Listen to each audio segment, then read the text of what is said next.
तिरुपति बालाजी धाम की जय। हेलो दोस्तों, मेरा नाम प्रशांत मिश्रा है।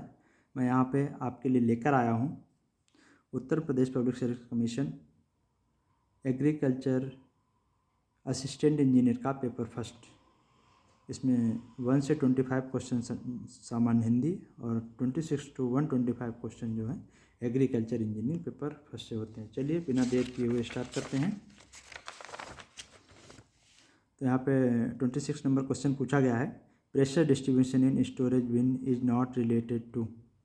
तो कौन सी थ्योरी है जो प्रेशर डिस्ट्रीब्यूशन से रिलेटेड नहीं है? Airy theory, Rankine theory, Johnson theory, हम सभी जानते हैं ये प्रेशर डिस्ट्रीब्यूशन से रिलेटेड है। और फिक्स थ्योरी जो है मास ट्रांसफ़र से रिलेटेड है, इसलिए यहाँ पे फिक्स थ्योरी ऑप्शन सही है। और यहाँ पे आप देख लीजिए, Airy theory, Fick's theory, Rankine theory और जॉनसन थ्योरी सभी थ्योरी दी हुई हैं। और फिक्स थ्योरी जो है वो मास ट्रांसफ़र से रिलेटेड है, तो इसलिए fix theory is the correct answer. Next question number 27, the maximum moisture content of wheat for 1 year storage on wet basis. तो यहाँ पे आपको एक टेबल मैंने बना के रखी है, इसमें maximum moisture content of food grain for a period of 1 year storage. तो व्हीट के लिए पूछा गया है, तो यहाँ पे 13% है, बाकी के लिए भी यहाँ आप देख सकते हैं।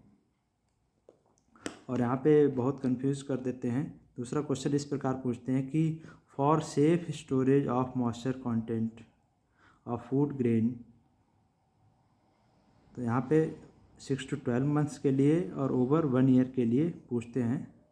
तो फॉर सेफ स्टोरेज इसका बहुत ध्यान देना है। अगर फॉर मैक्सिमम पूछा जाए तो आपको ये टेम्परेचर मॉइस्चर कंटेंट बताना है, और अगर फॉर सेफ स्टोरेज के लिए पूछा जाए तो ये आपको टेबल दी है, तो ये moisture content for safe storage के लिए आप यहाँ से नोट कर सकते हैं। ठीक है, चलिए आगे चलते हैं। तो यहाँ पे आप विशेष ध्यान दीजिएगा कि फॉर सेफ स्टोरेज पूछा गया है या मैक्सिमम मॉइस्चर कंटेंट पूछा गया है। तो सेफ स्टोरेज और मैक्सिमम मॉइस्चर कंटेंट दोनों अलग अलग हैं और दोनों अलग अलग दिए हुए हैं, इसलिए उसमें कंफ्यूज होने की ज़रूरत नहीं है। नेक्स्ट क्वेश्चन आता है 28, most popular type of clutch fitted on the tractor. तो यहाँ पे सिंगल प्लेट टाइप जो है वो ट्रैक्टर ज़्यादा हम यूज़ करते हैं। इसमें भी मैं आपको बता देता हूँ, जो सिंगल प्लेट टाइप है उसको सिंगल डिस्क टाइप भी बोलते हैं। और इसमें 2 प्रकार के आते हैं, वेट टाइप और ड्राई टाइप, जिसमें सिंगल प्लेट जो है ड्राई टाइप हम यूज़ करते हैं। Next question number 29, toe in and toe out of steering wheel of tractor helps. तो आप सभी लोग जानते हैं जो टू इन और टू आउट क्यों रखा जाता है, फॉर टेकिंग स्मूथ टर्न, आसानी से ट्रैक्टर को मोड़ा जा सके उसके लिए हम टू इन और टू आउट रखते हैं, जिसकी वैल्यू क्या दी है 3 से 10 mm, 3 to 10 mm जो है 3 से 10 mm हम टू इन रखते हैं। ठीक है, नेक्स्ट क्वेश्चन है 30, which of the following is not a part of diesel engine. Engine का कौन सा पार्ट नहीं है, इसको ध्यान देने की बात है। तो क्रैंकशाफ्ट इंजन का पार्ट है, पिस्टन इंजन का पार्ट है, क्लच प्लेट जो है इंजन का पार्ट नहीं है, सिलेंडर जो है वो इंजन का पार्ट है, तो इसलिए यहाँ पे क्लच प्लेट आंसर सही हो जाएगा। ठीक है, यहाँ पे क्लच प्लेट सही है। नेक्स्ट 31 पे आते हैं, the air standard efficiency of auto cycle. यहाँ पे ऑटो साइकिल की एयर स्टैंडर्ड एफिशिएंसी पूछी गई है, किसके रिस्पेक्ट में? Independent of pressure ratio, increase with decrease in compression ratio, increase with increase in compression ratio. तो यहाँ पे ऑटो साइकिल के लिए उसकी इफ़िशियंसी जो है इंक्रीज़ करती है इंक्रीज ऑफ कंप्रेशन रेशियो। यहाँ पे आप देख सकते हैं इसका फार्मूला होता है इफ़िशियंसी इसको 1 अपॉन आर पावर m-1। ठीक है, अगर आप इस फार्मूले में भी कंप्रेशन रेशियो आप सभी जानते हैं कि आर होता है, आर की वैल्यू आप जब यहाँ पे ज़्यादा करेंगे तब आप देखेंगे कि इफ़िशियंसी का परसेंटेज बढ़ता जाएगा। आप खुद भी रख देख सकते हैं, बाकी सारी चीज़ सेम रखिए और यहाँ पे आर की वैल्यू बढ़ाते जाएंगे, कंप्रेशन रेशियो बढ़ाते जाएंगे, तो आप दिखेगा कि इफ़िशियंसी बढ़ती जाती है। ठीक है, नेक्स्ट क्वेश्चन आते हैं 32, the compression ratio for 4 stroke diesel engine. आप सभी जानते हैं compression ratio 4 stroke diesel engine का क्या होता है, 14:1 से 22:1, ठीक है। और पेट्रोल इंजन के लिए 4:1 से 8:1, ठीक है। इसकी थर्मल एफिशिएंसी भी दी है। डीजल इंजन के लिए थर्मल एफिशिएंसी जो है 30 to 38% और पेट्रोल इंजन के लिए 25 to 32% एफिशिएंसी लेते हैं। नेक्स्ट क्वेश्चन पे आ जाते हैं। 33 for cost of ploughing depreciation is calculated by. तो ये स्ट्रेट लाइन मेथड से हम प्लॉइंग की डिप्रिसिएशन कॉस्ट कैलकुलेट करते हैं। आगे देख लेते हैं। तो इसमें डिप्रिसिएशन कॉस्ट का फार्मूला दिया हुआ है, cost of plough divide by useful life. तो यहाँ पे यूज़फुल लाइफ ऑफ प्लाउ क्या है, वॉकिंग ट्रैक्टर के लिए 1500 आवर्स और ट्रैक्टर टाइप प्लाउ के लिए, वॉकिंग प्लाउ के लिए 1500 आवर्स और ट्रैक्टर टाइप प्लाउ के लिए 2000 आवर्स, ठीक है।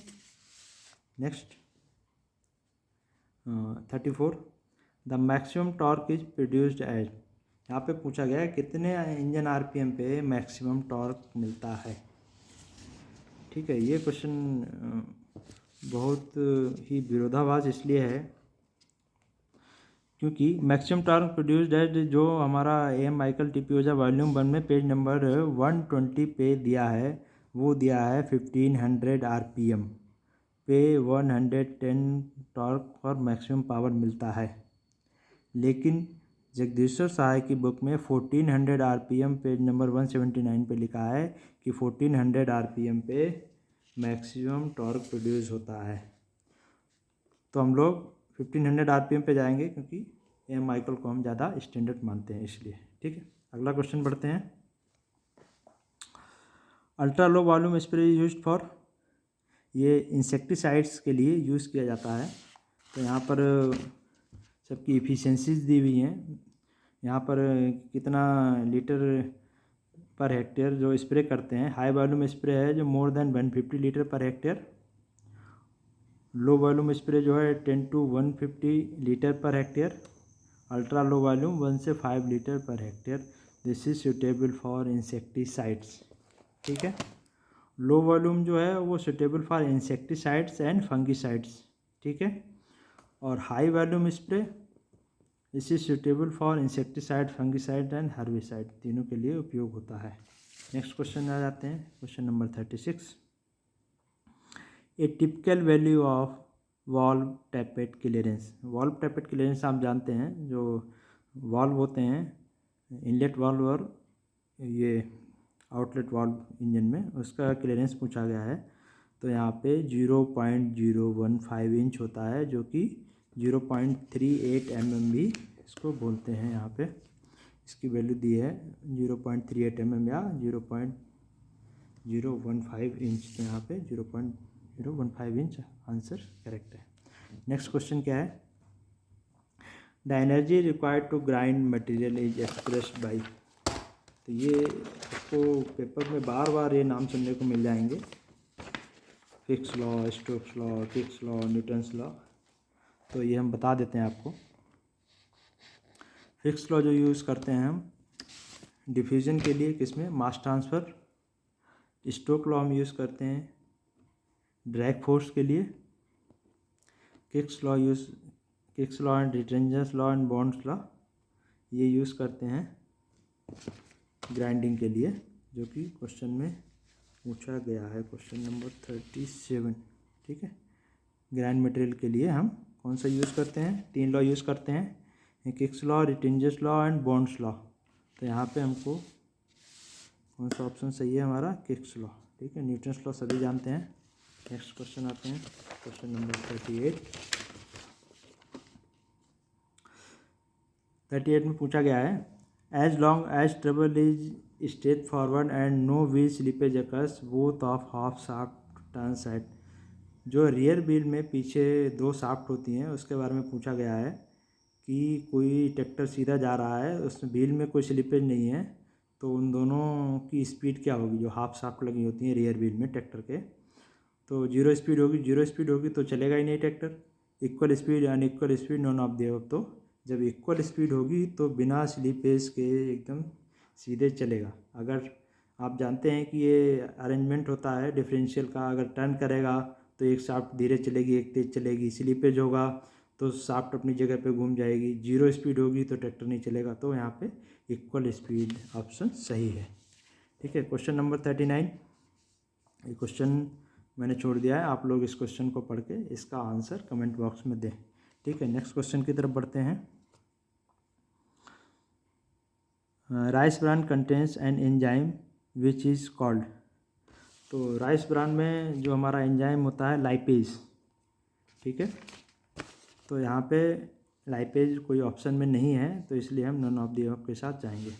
नेक्स्ट क्वेश्चन है main driving potential of mass transfer. ठीक है, आपको जैसा पता है कि मास ट्रांसफ़र में कंसंट्रेशन ग्रेडियंट होता है, और मास ट्रांसफ़र का जो लॉ बताया था fix law of diffusion. Diffusion कब होता है, जब कंसंट्रेशन की बात हम करते हैं तब। ठीक है, तो यहाँ पे 41 में क्या है, कंसंट्रेशन ग्रेडियंट, और इसको केमिकल ग्रेडियंट भी बोलते हैं। Next question 42, tappet clearance on A tractor engine measured by. अभी आपको टैपेट क्लियरेंस बताया था जो कि 0.015 इंच था, तो किससे मेजर करते हैं, फीलर गेज स्ट्रिप से मेजर करते हैं। अभी आपको जैसा बताया था 0.38 mm और 0.015 इंच जिसकी वैल्यू होती है, और फीलर गेज से हम इसको मेजर करते हैं। Next question 43, the device use to transfer heat from fluid to another. सभी जानते हैं हीट एक्सचेंजर से हम हीट जो है एक्सचेंज करते हैं एक फ्लूइड से दूसरे फ्लूइड में। नेक्स्ट क्वेश्चन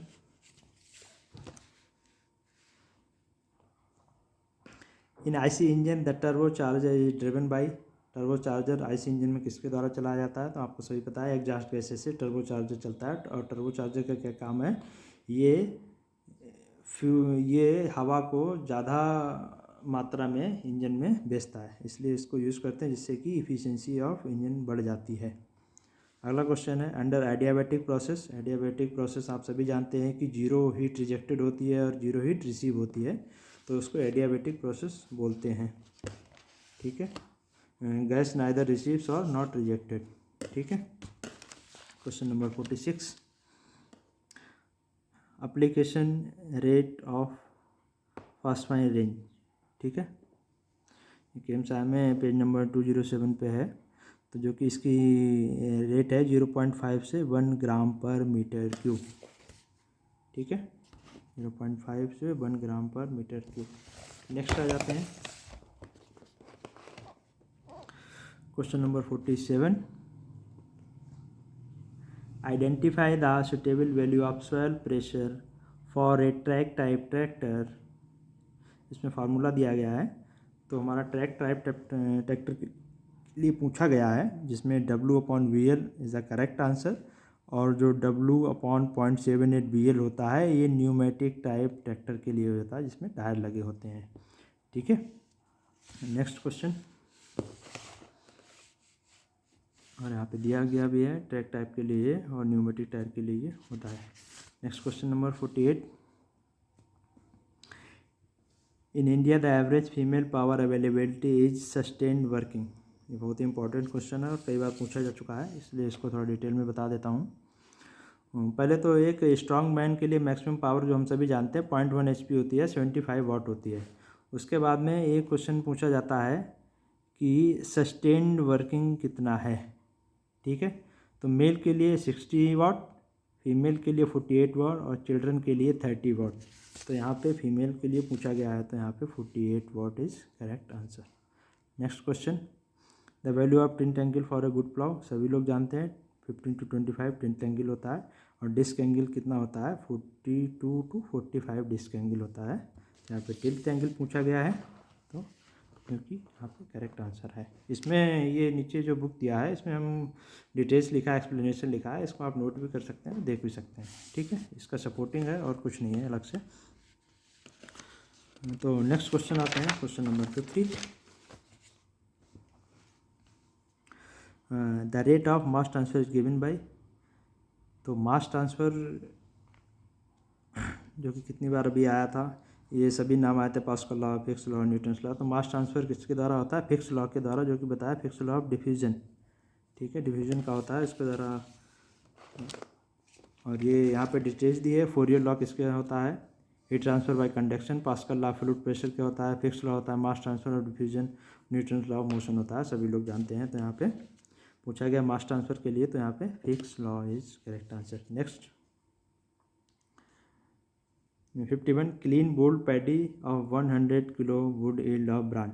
तो यहाँ पे पूछा गया है कि ब्रांड कितना होता है, क्लीन बोल्ड पैडी है तो ब्रांड जो हमारा होता है 4 to 6% होता है। क्लीन बोल्ड पूछा गया है, तो यहाँ पे हम 4% के साथ जाएंगे। ठीक है, तो यहाँ पे ये जो लगाया है ये गलत आंसर हो है, 4% के साथ जाएंगे। क्लीन और बोल्ड पैडी की बात की है, तो ब्रांड जो है वो 4% यहाँ पे हम आंसर लगाएंगे। ठीक है, इसमें टोटल 100 क्वेश्चंस हैं एग्रीकल्चर इंजीनियरिंग में, जिसमें 5 क्वेश्चन मैंने आप लोगों के लिए छोड़े हैं, जो कि आप कमेंट बॉक्स में बताएंगे। क्वेश्चन नंबर 52 न्यूमेरिकल है, जो कि आप सॉल्व करके कमेंट बॉक्स में इसका आंसर बताएं। नेक्स्ट क्वेश्चन पे आते हैं। 53 the LSU dryer of drawing chamber is usually, कितने साइज़ का ड्राइंग चैम्बर होते हैं एलएसयू ड्रायर में? तो यहाँ पे 1.2 मीटर, 1.8 मीटर, 1.5 मीटर के इसमें क्या होते हैं कि सेम दोनों लेंथ और विड्थ दोनों की सेम ही रहती है। तो इसमें तीनों यूज़ किए जाते हैं, तो इसमें all of the above answer सही है। ठीक है, तो तीनों टाइप के होते हैं। नेक्स्ट क्वेश्चन पे आते हैं। डिफरेंशियल यूज, डिफरेंशियल में कौन सा गियर यूज़ किया जाता है? तो बेवल गियर जो डिफरेंशियल में यूज़ किया जाता है। Next question 55 which of the following tool is used for wedding of paddy feed in standing water? Standing water में रोटरी पैडी वीडर हम यूज़ करते हैं। ठीक है, बेवल गियर्स और rotary paddy weeder. Next question 56, आप लोग इसको सर्च करके कमेंट बॉक्स में बताइएगा। नेक्स्ट क्वेश्चन पे आते हैं 57 bacteria grow fast at pH growth restricted and moderate acidity pH. तो हम सभी जानते हैं कि बैक्टीरिया जो है 7 pH पे अच्छा और ग्रोथ करते हैं, और 5 pH पे थोड़ा उनकी ग्रोथ जो है वो कम हो जाती है। तो यहाँ पे 7 and 5 HP पे हम जाएंगे। ठीक है, next question number is 58 the radius of curvature of disc plough is varies between. तो यहाँ पे 45 to 65 centimetre radius of curvature है प्लाउ की। ठीक है, कौन सी प्लाउ की? डिस्क प्लाउ की। नेक्स्ट क्वेश्चन आता है question number 59 moisture content required for storage of soybean seed up to 12 months। अभी यहाँ पे बात की थी moisture content required for storage of soybean seed up to 12 month। 12 month up to 12 month पूछा है, तो 8 से 10% यहाँ पे करेक्ट आंसर है। ठीक है, नेक्स्ट क्वेश्चन आते हैं 60 engine component which convert linear motion into rotational motion. सभी जानते हैं क्रैंकशाफ्ट जो है वो लीनियर मोशन को रोटेटिंग मोशन में कन्वर्ट करती है। Next question number 61 thermal conductivity of N alloy of 2 metals। ठीक है, कोई भी 2 मेटल हैं, उनके अलॉय की थर्मल कंडक्टिविटी कितनी होती है जब एक मेटल उनसे बनाएंगे? तो थर्मल कंडक्टिविटी क्या होती है? जब दोनों अलॉय की जो थर्मल कंडक्टिविटी होगी उससे भी कम होगी। तो क्या ऑप्शन सही हो जाएगा? Lower than that the either of two. जो दोनों मटेरियल हैं उनमें से जिसकी भी थर्मल कंडक्टिविटी कम होगी तो उससे भी ये कम रहेगी, जो मटेरियल बन के तैयार होगा उसकी थर्मल कंडक्टिविटी। तो इसका 4th ऑप्शन इज करेक्ट। ठीक है, इसमें सभी ऑप्शन आंसर नोट किए गए हैं, आप इसको देख सकते हैं। इसको मैं दिखाते भी चल रहा हूँ बीच बीच में। नेक्स्ट क्वेश्चन, ये भी बहुत बार क्वेश्चन पूछा गया है। Type of furrow opener in tractor operated 0 till seed come 40 drill में इन्वर्टेड टी टाइप के यूज़ करते हैं, जो कि बहुत बार क्वेश्चन पूछा गया है। ठीक है, आगे बढ़ते हैं 63 the threshed paddy is sun dried on floor at moisture content. तो हम सभी जानते हैं कि हम लोग भी अपने यहाँ 13 से 14% तक उसको ड्राई करके स्टोर करते हैं। ठीक है, नेक्स्ट क्वेश्चन आते हैं। Quantity of air required for complete combustion of per unit weight octane. ठीक है, तो हमको कितनी एयर यूज होती है उसके लिए ऐसा पूछा गया है इसमें। तो 15 kg लगभग एयर जो है हम यूज़ करते हैं यूनिट वेट के लिए, तो 15.1 इज़ द करेक्ट आंसर। ठीक है, नेक्स्ट क्वेश्चन जो कि मैंने बताया 5 क्वेश्चन आप लोगों के लिए छोड़े हैं, इसको भी आप सर्च करके कमेंट बॉक्स में ज़रूर बताएं। ठीक है, उसके बाद हम इसका आंसर वेरीफाई करेंगे। ठीक है, नेक्स्ट क्वेश्चन आते हैं 66, जो कि आप लोगों के छोड़ा गया है। क्या है? The specific heat of pairs above and below the freezing point. आप लोग इसको कमेंट बॉक्स में बताएं। Next question 67, the speed ratio of gears in Japanese type rotary paddy thresher is. तो स्पीड रेशियो कितना होता है? 1:4, जो कि हम स्पीड रेशियो इसको यूज़ करते हैं। पेज नंबर 452 में सिलेंडर स्पीड कितनी होती है इसकी जापानीज टाइप की? 400 RPM इसकी सिलेंडर स्पीड होती है, और स्पीड रेशियो क्या होता है? 1:4। ठीक है, नेक्स्ट क्वेश्चन आते हैं। Identify the wrong assumption for Fourier law. Fourier law के लिए रॉन्ग अजम्पशन क्या है? तो फोरियर लॉ में नो इंटरनल हीट जनरेशन होता है, आइसोट्रोपिक होमोजेनियस मटेरियल होता है, स्टेडी स्टेट हीट कंडीशन होता है, ये तीनों होते हैं। तो इसके लिए नॉन लीनियर टेम्परेचर प्रोफाइल और करेक्ट आंसर है। ठीक है,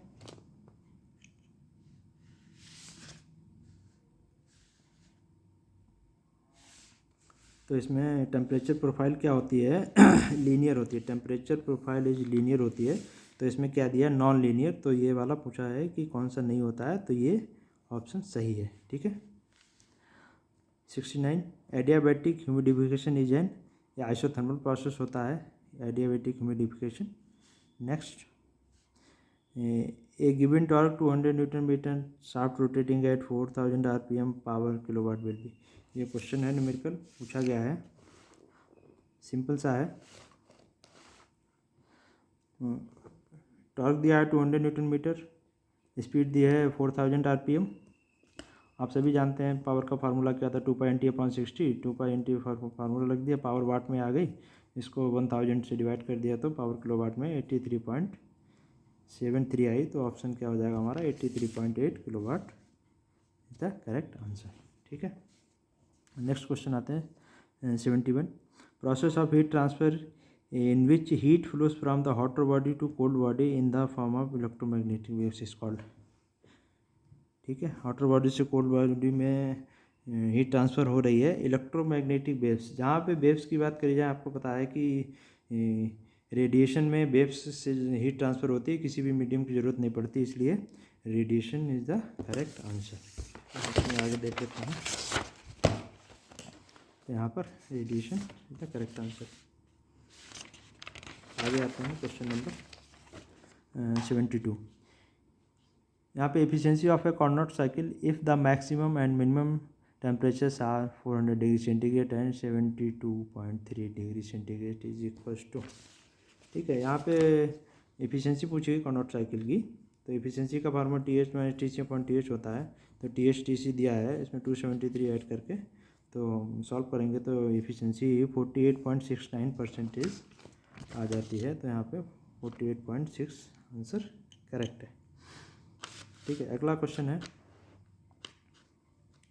the equation QA is question minus के dt/dx। ये आप सभी को पता है कि ये इक्वेशन हमने बहुत बार पढ़ी हुई है। तो ये Fourier law of heat conduction है, तो इसमें फोरियर ऑप्शन इज करेक्ट है। Next question, governor law of heat transfer, governing law of heat transfer. तो फोरियर लॉ सभी जानते हैं, फोरियर लॉ से ही हीट ट्रांसफ़र की स्टार्ट होती है, तो हीट ट्रांसफ़र को गवर्निंग लॉ भी फोरियर लॉ है। Next question 75, the exhaust valve of internal combustion engine remains open. आपने सभी ने पढ़ा होगा, वाल्व टाइमिंग डायग्राम होता है, जो कि मैंने यहाँ पे बनाया हुआ है, ये सभी आप नोट कर सकते हैं। जब इंजन स्टार्ट होता है तो आपको पता है 5 डिग्री पहले जो है वो हमारा इनलेट वाल्व ओपन होता है, और ओपन रहता है 35 डिग्री बाद तक। यहाँ से स्टार्ट हुआ 35 डिग्री बिफोर TDC स्टार्ट होता है और 35 डिग्री आफ्टर तक इनलेट वाल्व ओपन रहता है। उसके बाद पावर स्ट्रोक स्टार्ट होता है, कंप्रेशन स्ट्रोक उसके बाद स्टार्ट होता है, कंप्रेशन होता है यहाँ तक, उसके बाद में पावर स्ट्रोक स्टार्ट होता है। तो पावर स्ट्रोक जो है वो 45 डिग्री पहले ही ख़त्म हो जाता है। उसके बाद में यहाँ से एग्जॉस्ट स्ट्रोक स्टार्ट हो जाता है, जो कि बाद में TDC के बाद भी 5 डिग्री तक खुला रहता है। तो यहाँ पर क्वेश्चन में पूछा गया था कि एग्जॉस्ट स्ट्रोक कब ओपन होता है, ठीक है, इंजन रिमेन्स ओपन। तो यहाँ से लगा के यहाँ तक 45 डिग्री पहले तक यहाँ तक ओपन होता है। तो इसको 270 तो हो गया, 270 माइनस 45 कर देंगे तो जो आ जाएगा 3 साइकिल हो गई यहाँ पे, 90 90 90 की 3 साइकिल हो गई कंप्लीट। तो 3 साइकिल में 270 डिग्री हो गया। यहाँ पे 45 डिग्री पहले ओपन होता है, तो 270 में से 45 माइनस करेंगे तो यहाँ पे 225 हमारा आंसर मिल जाएगा, ठीक है। नेक्स्ट क्वेश्चन है 76, which of the following type of atmospheres should be developed for storing semi perishable and perishable fruits of vegetable।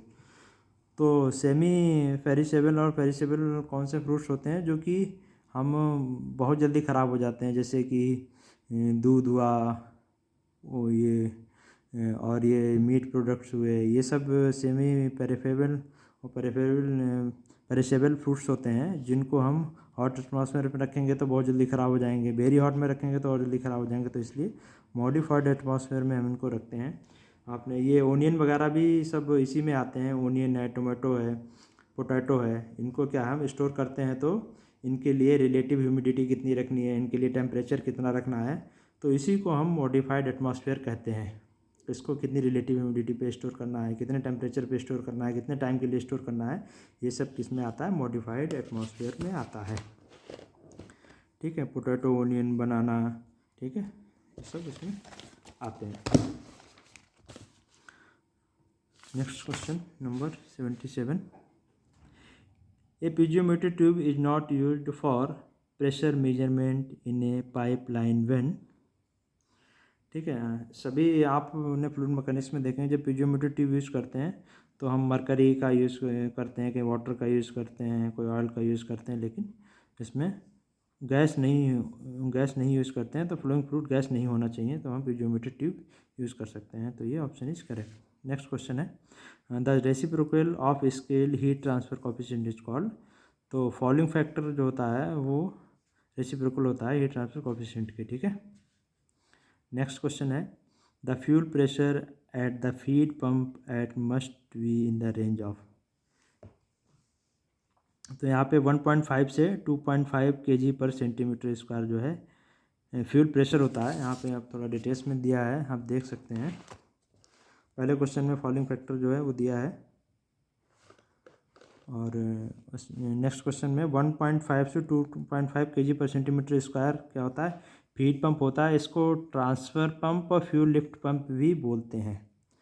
Next आता है 120 to 300 kg पर सेंटीमीटर स्क्वायर, ये प्रेशर होता है फ्यूल इंजेक्शन पंप का। और 3 kg पर सेंटीमीटर स्क्वायर ये होता है लुब्रिकेशन ऑयल पंप जो यूज़ करते हैं उसका प्रेशर होता है, ठीक है। नेक्स्ट क्वेश्चन,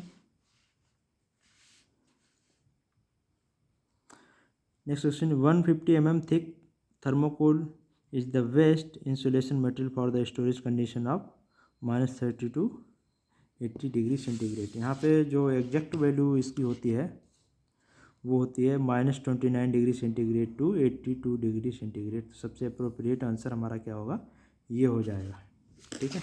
नेक्स्ट क्वेश्चन आते हैं 81, चूज द फॉल्स स्टेटमेंट। तो इसमें heat treatment cause variation of thermal conductivity सही है, the pure metal thermal conductivity is more, ये भी सही है। Thermal conductivity of dry material is lower than the damp material, ये भी सही है। Thermal conductivity of decrease with the increase of density of substance. जब सबस्टेंस की डेंसिटी इंक्रीज करेंगे तो थर्मल कंडक्टिविटी भी हमारी इंक्रीज होती है। तो इसलिए ये वाला ऑप्शन सही है। इसमें क्या लिखा है, थर्मल कंडक्टिविटी डिक्रीज हो रही है, लेकिन क्या होता है जब डेंसिटी बढ़ाते हैं किसी भी सबस्टेंस की तो थर्मल कंडक्टिविटी उसकी बढ़ जाती है, ठीक है। इसमें से भी आप देखते रहिए। आगे बढ़ते हैं 82, select the correct statement efficiency of Rankine cycle. तो रैंकाइन साइकिल की इफ़िशियंसी हमेशा जो कार्नोट साइकिल से कम होती है, तो क्या है, is less than the Carnot cycle. ठीक है, ये ऑप्शन सही है। कार्नोट साइकिल की इफ़िशियंसी हमेशा ज़्यादा रहती है किसकी अपेक्षा में, रैंकाइन साइकिल की। ठीक है। 83 to perform the drawbar test of a tractor the wheel slip of the tractor is kept not more than. ठीक है, यहाँ पे ये पूछा गया है ड्रावर टेस्ट में किससे ज़्यादा नहीं रखते हैं, तो यहाँ पे 20% से ज़्यादा नहीं रखते हैं, लेकिन जनरली कितनी होती है हमारी 10% रहती है, लेकिन ड्रावर टेस्ट के टाइम कितने तक जा सकती है, 20 तक जा सकती है, 20 से ज़्यादा नहीं जा सकती है व्हील स्लिप। ठीक है। तो ये दिया भी है वॉल्यूम फर्स्ट में पेज नंबर 199 पे MICHEL में। आगे बढ़ते हैं, क्वेश्चन नंबर 84। ठीक है, न्यूमेरिकल है 1 ton of dried grain 12% moisture content obtain from steam provide. तो इसमें क्या है, ये ऐसा बहुत सारे न्यूमेरिकल, एक न्यूमेरिकल हर बार ऐसा पूछा जाता है, जो कि आप इसको इधर सॉल्व किया गया है, मैंने सॉल्व किया है। तो फाइनल वेट पूछा है, फाइनल वेट दिया है, इनिशियल वेट पूछा है, और मॉइस्चर कंटेंट दोनों दिए हैं, इनिशियल और फाइनल। तो यहाँ पे moisture content initial 30 degree, final 12 degree. Initial weight पूछा है, फाइनल वेट जबकि दिया हुआ है। तो ये यहाँ पे इसको सॉल्व करके वेट इनिशियल जो हमारा 1257.14 kg आया है, तो यहाँ पे 1257 kg आंसर करेक्ट है। यहाँ पे इसको पूरा सॉल्व है, इसको आप इसमें देख सकते हैं। ठीक है। Next question 85। ये भी, यहाँ पे भी एक न्यूमेरिकल है, इसमें इफ़िशियंसी ऑफ रैंकाइन साइकिल पूछा है। तो इफ़िशियंसी ऑफ रैंकाइन साइकिल का ये फार्मूला होता है H1 - H2 divide by H1 - H2। तो इसमें वैल्यू दी है न्यूमेरिकल में, इसको आप यहाँ से सॉल्व कर सकते हैं। इसको 27.6 इसका करेक्ट आंसर है। ठीक है, आगे बढ़ते हैं, question number 86। Application of safe feeding chute was made compulsory by an act of Indian Parliament. Threshing में, जब हम थ्रेसिंग के टाइम पर, आपने भी देखा होगा बहुत सारी घटनाएं घटती हैं, तब इंडियन पार्लियामेंट में एक एक्ट आया था 1983 में, जिसमें कि सेफ़ फीडिंग की बात की गई। जब थ्रेसिंग करते समय सेफ़ फीडिंग रहे, जिसकी वजह से मैन पावर को नुकसान ना हो, इसके लिए ये एक्ट आया था। इस एक्ट का नाम है डेंजरियस मशीन रेगुलेशन एक्ट 1983। ठीक है, किसके लिए आया था, made the safe feeding system compulsory on power thresher. ठीक है, तो ये 1983 में आया था। तो यहाँ पे आपको ऑप्शन में 83 सिर्फ एक ही जगह है, तो ये वाला ऑप्शन सही हो जाएगा। नेक्स्ट क्वेश्चन है continuous flow dryer uses high drying air temperature. ठीक है, आप सभी को पता है कंटिन्यूस फ्लो ड्रायरिंग में 60 to 70% टेम्परेचर रखते हैं। तो यहाँ पे 65 भी है दिया, 70 भी दिया है, लेकिन हाई ड्राइंग के लिए पूछा गया है, तो हाई ड्राइंग में 70 डिग्री सेंटीग्रेड रखते हैं, इसीलिए उन्होंने इसमें टर्म यूज़ किया है हाई ड्राइंग एयर टेम्परेचर। ठीक है, और grain temperature 40 degree centigrade should not exceed नहीं होना चाहिए ड्राइंग करते समय, कि इससे ज़्यादा ग्रेन टेम्परेचर नहीं होना चाहिए। एयर फ्लो रेट भी दिया है इसमें, एयर फ्लो रेट कितना होना चाहिए, 70 क्यूबिक मीटर पर मिनट पर टन। ठीक है, कंटिन्यूस फ्लो ड्रायर में ये सारी चीज़ें पूछ लेता है, जो कि नीचे मैंने इसमें नोट किया हुआ है। नेक्स्ट क्वेश्चन बढ़ते हैं, central food technology research institute. तो जो CFTRI जो मैसूर में है, वो किससे रिलेटेड है, CSIR से। ठीक है, CSIR क्या है, council of scientific and industrial research से रिलेटेड है। ठीक है, नेक्स्ट क्वेश्चन आगे बढ़ते हैं, air flow rate for silo is. यहाँ पे साइलो के लिए एयर फ्लो रेट पूछा गया है, यहाँ पे मैंने नोट किया हुआ है। साइलो के लिए जो एयर फ्लो रेट है वो 0.008 मीटर क्यूब पर सेकेंड पर टन है। सेड के लिए है 0.0016 मीटर क्यूब पर सेकेंड पर टन, और पैडी के लिए है 0.07 से 0.28 मीटर क्यूब पर मिनट पर टन। ठीक है, और इसमें एक डाटा और है, maximum duct velocity 10 metre per second होनी चाहिए। नेक्स्ट है maximum entry velocity of air into the grain. तो ग्रेन में मैक्सिमम एयर किस रेट से एंटर कर सकती है, वो है 0.15 मीटर पर सेकेंड। ठीक है, इसको भी आप याद रखिए। Next question number 90 was used to describe relationship between the water activity and equilibrium moisture content। जो वाटर एक्टिविटी यहाँ पे एक स्पेशल टर्म दिया है इन्होंने, ठीक है। रिलेटिव ह्यूमिडिटी की बात करता तो हम सीधे हेंडरसन इक्वेशन पे जाते हैं। यहाँ पे वाटर एक्टिविटी की बात की है तो यहाँ पे हरकन्स-जूरा मॉडल जो है वो यूज होता है। यहाँ पे मैंने जो कुछ डिटेल्स दी हुई है। केल्विन इक्वेशन जो है कैपेसिटी कंडेंसेशन के लिए यूज होती है, जिसकी रिलेटिव ह्यूमिडिटी 90% से ज़्यादा होनी चाहिए। हरकिन्स-जूरा इक्वेशन है up to 30% humidity, relative humidity तक ही यूज कर सकते हैं। इसमें क्या है, एडजॉर्ब और डिजॉर्ब वाटर। ठीक है, इसमें वाटर की बात की गई है तो हरकिन्स-जूरा इक्वेशन सही है। EMC मॉडल है, 3 मॉडल हैं, 4 मॉडल हैं। उसके अगला है चंग-पी-फोस्ट इक्वेशन, जो कि रिलेटिव ह्यूमिडिटी 20 to 90% यूज होती है। इसमें पोटेंशियल फील्ड थ्योरी का इस्तेमाल करते हैं। उसके बाद हेंडरसन इक्वेशन सभी आप जानते हो, फुल रेंज के लिए यूज होता है, इसलिए कोई भी कितनी भी रिलेटिव ह्यूमिडिटी होती है उसके सारी रेंज के लिए होता है। गेट्स एब्जॉर्प्शन इक्वेशन के द्वारा ये लिया गया है। ठीक है, तो यहाँ पे हरकिन्स-जूरा एक मॉडल करेक्ट आंसर है। उससे आगे बढ़ते हैं।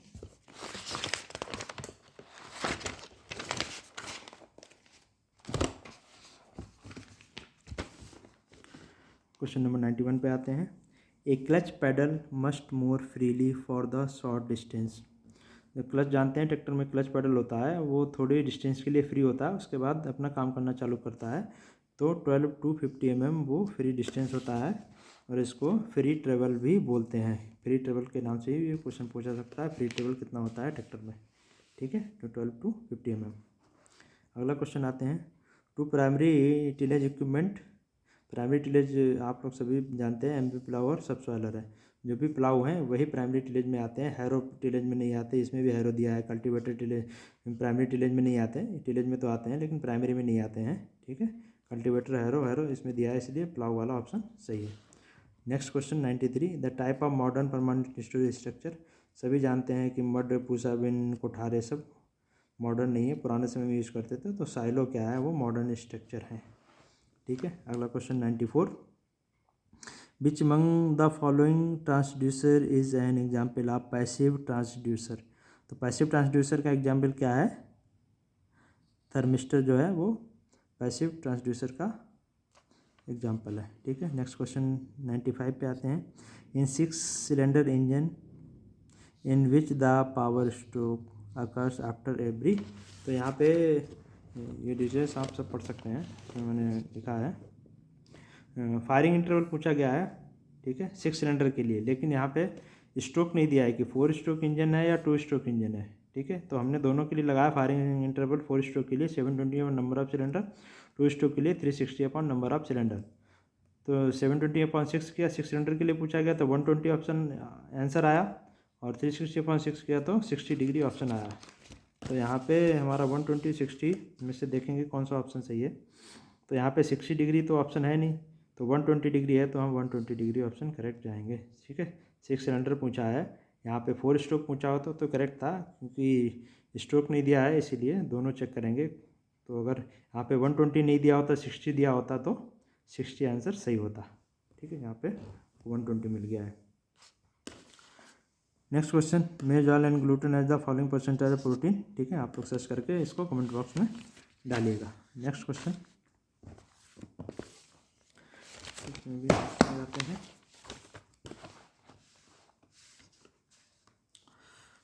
नेक्स्ट क्वेश्चन है double runner disc type attrition mill operating range. ठीक है, तो इसकी ऑपरेटिंग रेंज जो है वो 1200 से 7000 RPM होती है। इसकी मैंने कुछ डिटेल्स लिखी हैं। डबल रनर डिस्क टाइप, ठीक है, तो इसमें क्या है, both disc running and high speed. इसकी दोनों डिस्क हाई स्पीड से रन करती हैं, अपोजिट डायरेक्शन में रन करती हैं। इसका 1200 से 7000 RPM होता है। ये लार्ज कैपेसिटी की एट्रेशन मिल होती है। ठीक है, कौन सी, डबल रनर डिस्क टाइप। दूसरी एट्रेशन मिल होती है बर्ड टाइप या प्लेट मिल्स। ठीक है, इसकी 350 से 700 RPM स्पीड होती है।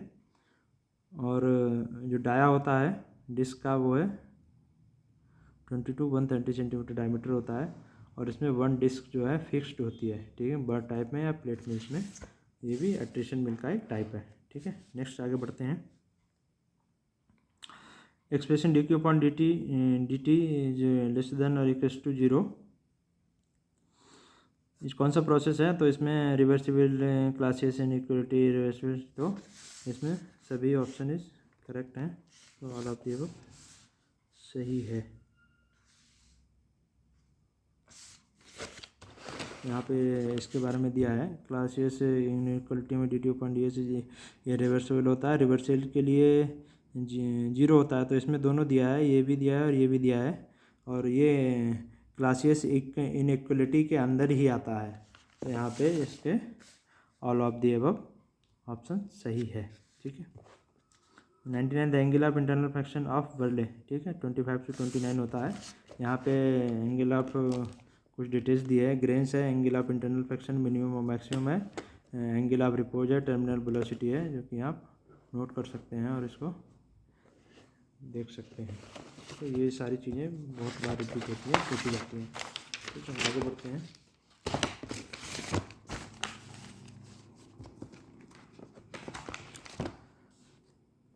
नेक्स्ट क्वेश्चन है ASAE standard PTO specifications revise in the year 1961 में इसको रिवाइज कर दिया गया है। इस रिवाइज करने के साथ में इसकी कुछ कंडीशंस थी, वो मैं आपको बता देता हूँ।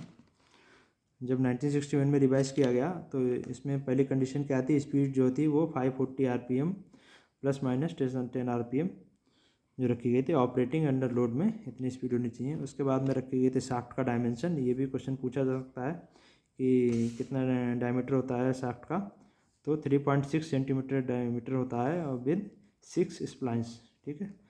PTO शाफ्ट में 6 पीछे खाँचे बने होते हैं। लोकेशन क्या होती है? ये लोकेशन दी है, vertical distance from the driver should be 20 centimetre within the limits of 7.5 centimetre to the right और left of the centre line of the tractor, ठीक है। उसके बाद में एक क्वेश्चन ये भी पूछा सकता है कि आफ्टर 1958 1000 PTO RPM की भी मशीनें और ट्रैक्टर में यूज होने लगा था, ठीक है। तो अगला क्वेश्चन आते हैं 101। The most common machine use for paddy hulling in India. तो डिस्क कलर जो है वो सबसे ज़्यादा यूज़ किए जाते हैं इंडिया में, ठीक है। अगला question, during adiabatic process entropy change, ठीक है। एंट्रोपी चेंज जो एडियाबैटिक में 0 होती है, क्योंकि आपको सबको पता है। नेक्स्ट क्वेश्चन आते हैं।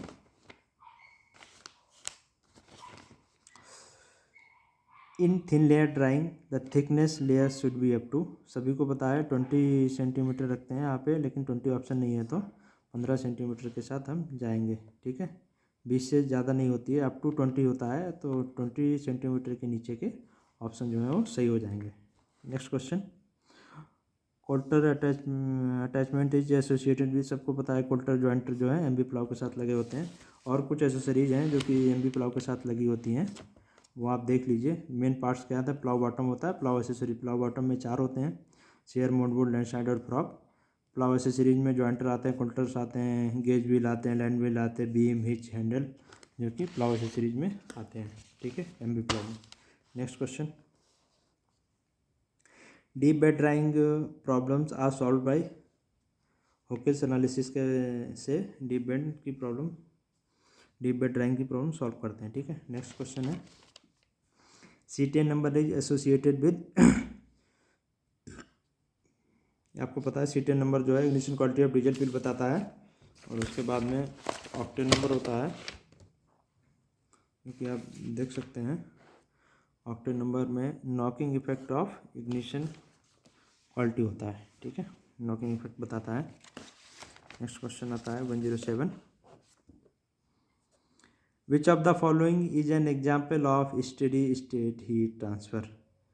तो ये electric bulb cools down by the surrounding atmosphere, जो इलेक्ट्रिक बल्ब है वो सराउंडिंग एटमॉस्फेयर से ठंडा हो जाता है, ये किसका एग्जाम्पल है? स्टेडी स्टेट हीट ट्रांसफ़र का, तो इसका बी ऑप्शन सही है। नेक्स्ट क्वेश्चन आते हैं 108। For vertical silo upper slope angle necessary to achieve reliable mass flow. ठीक है, तो यहाँ पे क्या पूछा है, अचीव रिलायबल मास फ्लो पूछा है।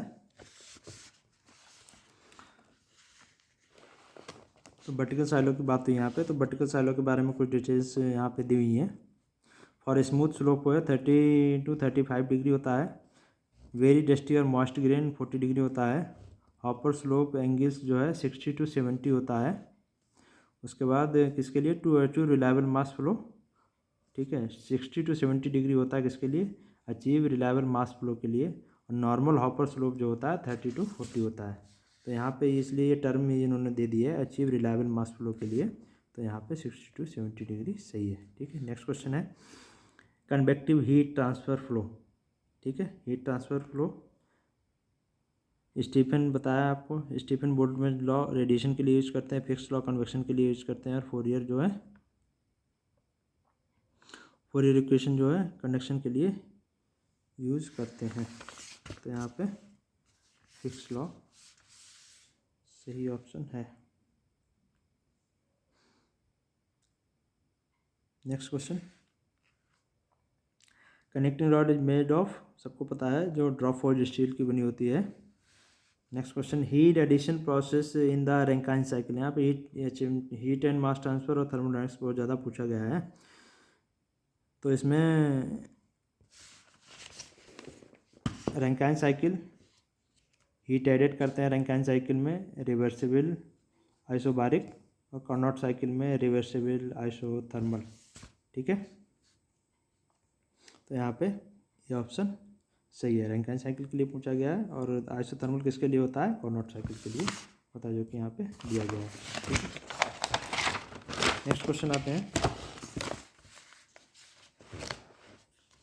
नेक्स्ट क्वेश्चन 112, आपके लिए 5 क्वेश्चन छोड़े गए, तो ये शायद 5वां क्वेश्चन है जो कि आपको सर्च करके बताना है। Next question, for maximum penetration of disc harrow the angle में बी। ठीक है, मैक्सिमम पेनिट्रेशन के लिए डिस्क हैरो का कितना एंगल होता है वो मैं आपको बता देता हूँ। मैक्सिमम पेनिट्रेशन जो है वो 20 डिग्री पे होता है। तो यहाँ पे कोई भी ऑप्शन नहीं है, तो इसके लिए हम नन ऑफ द एबव के साथ जाएंगे। ठीक है, अगला question, the first operation after the seed receiving processing. तो सबसे पहले क्या करते हैं, हम क्लीनिंग करते हैं। Next question, in cold storage lemon can be safely store for the following period. 4 months के लिए करते हैं।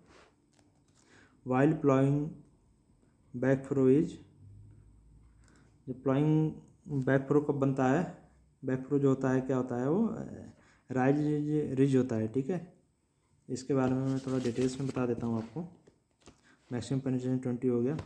तो ग्रेडिंग अभी पूछा गया, पहले क्लीनिंग करते हैं, फिर ग्रेडिंग करते हैं, फिर सॉर्टिंग करते हैं, उसके बाद ड्राइंग डिहाइड्रेशन करते हैं, फिर स्टोरेज, फिर मिलिंग, फिर हैंडलिंग, पैकेजिंग, ट्रांसपोर्टेशन, उसके बाद बाई प्रोडक्ट्स। ये पूरा सीरियल है इसका। तो क्या पूछा गया था, पहला ऑपरेशन कौन सा होता है, तो क्लीनिंग होता है। उसके बाद में 4 मंथ्स किसको, लेमन और ऑरेंज को 4 मंथ्स के लिए स्टोर करते हैं। ठीक है, ये आपको बता देता हूँ बैक फ्रो और डेड फ्रो। ठीक है, तो बैक फ्रो कब बनता है, ये राइज रिज होता है, जो कि बनता है किधर, हम सेंटर टू साइड जब हम प्लॉइंग करते हैं तो हमारा राइज रिज बनता है। ठीक है, डेड फ्रो कब बनता है, जब साइड से सेंटर की तरफ प्लॉइंग करते हैं तो एक ओपन ट्रेंच हो जो कि खुला छूट जाता है, उसको हम डेड फ्रो बोलते हैं। 2 मेथड है प्लॉइंग के, गैदरिंग और कास्टिंग। आपको पता है, जब हम जो ऑलरेडी प्लॉइंग की हुई लैंड है उसके चारों तरफ जब ट्रैक्टर से प्लॉइंग करते हैं तो उसको हम गैदरिंग करते हैं, और बिना जोते हुए के चारों तरफ जब करते हैं तो कास्टिंग करते हैं। गैदरिंग में बैक फ्रो बनता है और कास्टिंग में हमारा डेड फ्रो बनता है। ठीक है, अगला क्वेश्चन है, which of the following operation which of the following operating speed of high speed engine. ठीक है, तो इंजन की स्पीड 3 होती है, मैं आपको बता देता हूँ। High speed over 1000, medium speed 350 to 1000, और लो स्पीड बिलो 350 RPM। कोई सा भी क्वेश्चन पूछा जा सकता है। ठीक है, अगला question, the fuel flows from the fuel tank to the carburettor under the action of gravity. ठीक है। जो फ्यूल टैंक से फ्यूल कार्बोरेटर में आता है वो ग्रेविटी के द्वारा आता है, वहाँ पे कोई पंप नहीं लगा होता है, अपने आप ही आ जाता है, ठीक है। अगला एक न्यूमेरिकल है, बेल्ट स्पीड दिया है और क्रॉस सेक्शन एरिया दिया है, सरचार्ज एंगल दिया है। तो इसमें बेल्ट स्पीड पूछा गया है, स्पीड दिया नहीं है, बेल्ट स्पीड पूछा गया है। बेल्ट का कैपेसिटी दिया है, एंगल दिया है, ठीक है। तो ये फार्मूला होता है इसका, आपको बता देता हूँ। बेल्ट स्पीड पूछा गया है, बेल्ट विड्थ दिया है, क्रॉस सेक्शन एरिया दिया है, सरचार्ज एंगल दिया है, कैपेसिटी दिया है, ठीक है। तो फार्मूला होता है capacity of belt conveyor area metre square belt speed metre per minute into 60। तो ये इसको 60 दिया है, 0.89 इंटू एस इंटू 60, एस निकालेंगे तो हमारा 112.35 मीटर पर मिनट आ जाएगा। तो 112.35 आ रहा, तो 113 ऑप्शन इज करेक्ट। नेक्स्ट है paddy seedlings mats becomes ready. Paddy बोते हैं तो उसकी नर्सरी कब तक रेडी होती है, तो वो 20 to 25 डेज ऑफ सोइंग, 20 से 25 दिन सोइंग के बाद वो हमारे धान रोपाई के लिए रेडी हो जाता है। अगला क्वेश्चन है, engine valve are made of forged steel और स्टील लॉय दोनों के बने होते हैं, इसमें both A and A B option सही है। The inclination of belt conveyor to carry grains is limit to, तो इसमें 20 to 25 डिग्री इंक्लाइंड होता है बेल्ट हमारा।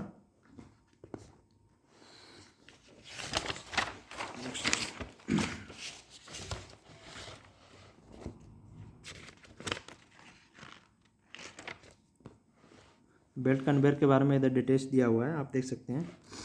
For transporting of grain belt speed should be not increase 3.5 metre per second, से ज़्यादा speed नहीं रखते हैं ग्रेन्स को कन्वे के लिए। जनरल स्पीड जो होती है वो 2.5 से 2.8 मीटर पर सेकेंड रहती है। ट्रफ एंगल जो होता है 20 डिग्री होता है, बेस्ट फॉर पैडी के लिए होता है। Common trough angle 30 to 45 degree होता है। पैडी फॉर्म से सरचार्ज एंगल 20 डिग्री होता है। Common surcharge angle 5 to 30 degree होता है। तो यहाँ पे इंक्लिनेशन जो 20 to 25 डिग्री जाएंगे।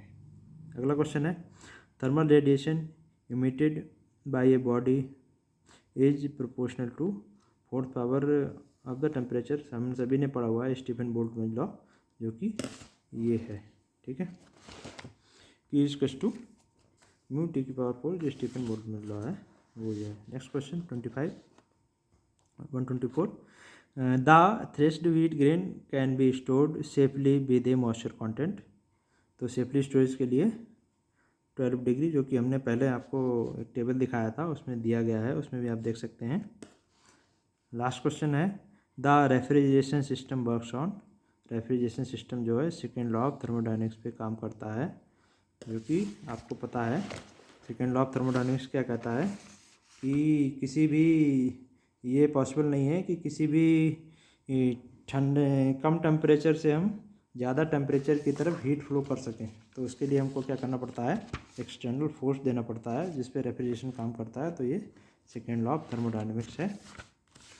तो ये 125 क्वेश्चन जो कि ख़त्म हो गए हैं दोस्तों। ये मेरा पहला वीडियो था, ये मैंने पहला ट्राई किया है, पहला वीडियो बनाया है आप लोगों के लिए।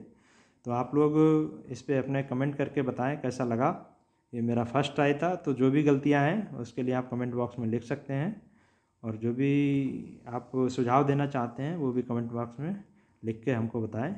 जय श्री राम।